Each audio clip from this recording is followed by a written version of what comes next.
美国大选进入白热化阶段，中西部摇摆州成为民主、共和两党候选人竞争的焦点。当地时间7号，民主党总统候选人副总统哈里斯以及共和党副总统候选人万斯都来到了威斯康星州和密歇根州开展活动。为何这里会成为美国大选的兵家必争之地？与此同时，美国总统拜登在交棒哈里斯后首次接受媒体专访，表示若特朗普败选，完全没信心美国能实现权力和平过渡。As Tim Walz likes to point out, we are joyful warriors. 美国民主党总统候选人哈里斯及其副手沃尔兹7号于威斯康星州欧克莱尔举行集会，这是二人为期5天的特种兵竞选之旅的一部分。随后，二人前往密歇根州，在晚间活动前举行了一场户外集会。哈里斯竞选团队称，当天的集会总共吸引了2.7万多人参与。据美国国会山日报网站报道，哈里斯在密歇根州的竞选集会上被抗议者打断讲话。报道称，与拜登被打断时不同，哈里斯选择了更为强硬的策略。Voice matters, but I am speaking now. I am speaking now. You know what? If you want Donald Trump to win, then say that, otherwise I'm speaking. 值得一提的是，哈里斯刚选出的副手人选沃尔兹也参加了此次竞选活动。沃尔兹曾被认为是民主党内的冷门人物，民调显示，全美有70%人都对他不熟悉。沃尔兹也利用此轮竞选活动详细介绍自己的身份。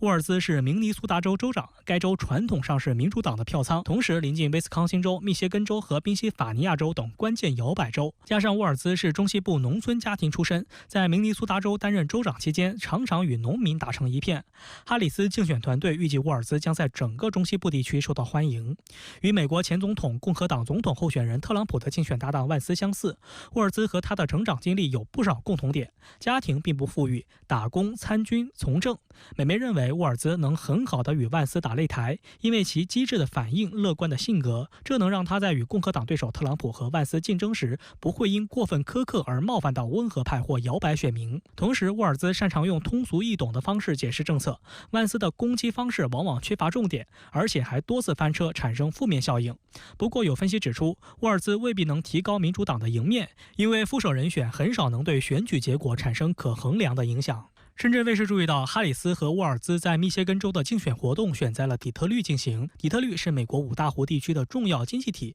历史上以汽车制造及研发中心而闻名。美国传统3大汽车制造商通用、福特和克莱斯勒的全球总部都设在此处。上海社会科学院国际问题研究所副研究员柯静指出，汽车行业是美国制造业流失的一个典型行业。在底特律举行竞选活动，在某种程度上能够体现民主党竞选议程。我们知道底特律它的这个工业也是代表了密歇根州的一个重要的基础特征，所以这个州呢也是在于我们知道是一个非常重要的战场州，因此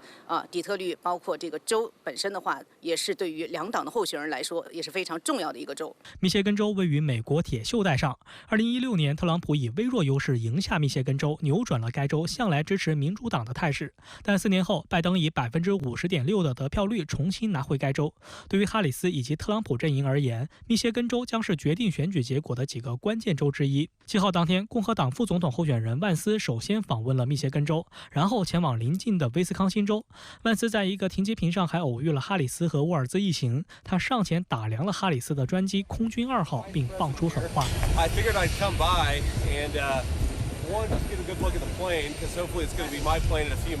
当天，万斯在威斯康星州与一家工厂的工人们交流，还对沃尔兹形容其为怪人进行了回应。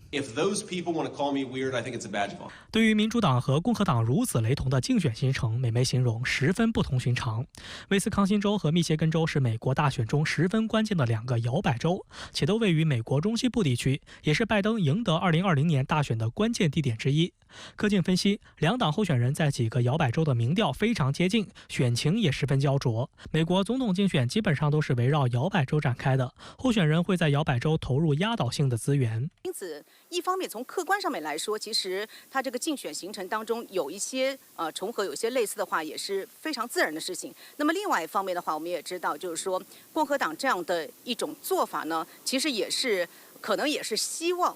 那么就民主党候选人在这些州所提出的主张，他进行一个直接的对比和直接的反驳，那么可能有助于强化选民对于他们这样一种支持。其中最为核心的正是宾夕法尼亚、密歇根以及威斯康星这3大摇摆州。其中，宾夕法尼亚有19张选举人票，如果哈里斯能守住该州，其赢得总统选举的概率将会大大增加。柯敬对深圳卫视表示，特朗普在2016年拿下了威斯康星州和密歇根州，并获得总统之位。到了2020年，这几个州将票投给拜登，也帮助他入主白宫。这几个州从这个选民的投票来说，它并没有非常显著的一个倾向性。也就是说，在任何一次大选当中的话，其实两方的这个候选人都有可能会拿下这些州，而你是否能够拿下它呢，在某种程度上是决定了最后的大选结果。所以，这对于任何一方的候选人来说，这几个州都是兵家必争之地。与此同时，美国《华盛顿邮报》公布了哈里斯与特朗普在几个摇摆州的最新民调。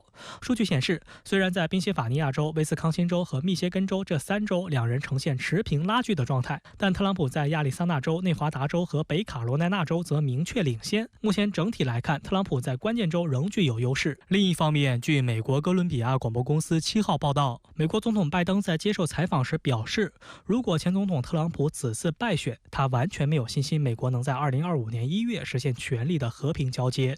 If Trump wins, no, I'm not confident at all. I mean, if Trump loses, I'm not confident at all. 伊朗一直表示因哈尼亚之死要对以色列采取猛烈的报复措施，却又迟迟按兵不动。那您认为这背后的原因何在呢？虽然外界为伊朗迟迟没有报复以色列寻找了各种各样的理由，但是我仍然认为，说1000道1万，这背后的原因其实只有一个，那就是打不过。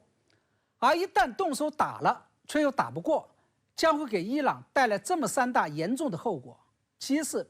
本来伊朗是为了挣面子、维护国家尊严，或者说是为了出一口恶气，才决定报复以色列的。但是，一旦跟上次一样动手打了，却又伤不到以色列，反而引来了以色列更为严厉的反报复，那不仅面子挣不来，而且还会伤了理智。第二，作为弱势的一方，伊朗可以决定何时开始，以及以什么样的方式来报复以色列，但是却没有办法决定这场战争的最终规模以及何时结束。这都掌握在强势的一方以色列以及美国手上。第三，对于哈梅内伊政权来说，最为担心的还是跟以色列的战争会引发国内政局的动荡。除此之外，我认为俄罗斯的态度也是伊朗不得不保持小心谨慎、三思而后行的一个重要原因。据外电报道，俄罗斯总统普京已经通过前2天访问伊朗的绍伊古，敦促伊朗最高领袖哈梅内伊在报复以色列的时候保持克制，并建议不要袭击以色列的平民。普京这样做不仅仅是在设身处地的为伊朗的国家利益着想，更是在为俄罗斯自身的国家利益着想。因为在俄乌冲突爆发之后，伊朗是这个世界上为数不多敢于向俄罗斯提供军火支持的国家之一，而且提供的还是俄罗斯急需的无人机。一旦伊朗报复以色列的行为引发了双方的全面战争，那不仅伊朗再也没有能力向俄罗斯提供军火了，而且一旦因此而引起了伊朗内部政局的动荡，还将会分散俄罗斯的精力。中东局势与俄乌局势的这种高度相关性的特点，也让伊朗不得不有所忌惮。而在我看来，伊朗其实还是可以为自己找到下台阶的。因为第一，目前伊朗并没有拿出确凿的证据来证明就是以色列杀死了哈尼亚。第二，以色列自己也没有公开承认是自己干的。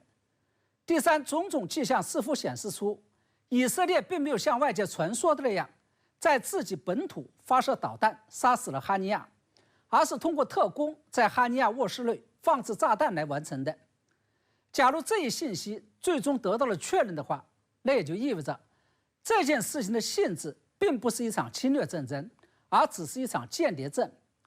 在这种情况下，伊朗也完全可以以其人之道反治其人之身，用间谍战来报复以色列，而没有必要发动一场针对以色列的战争。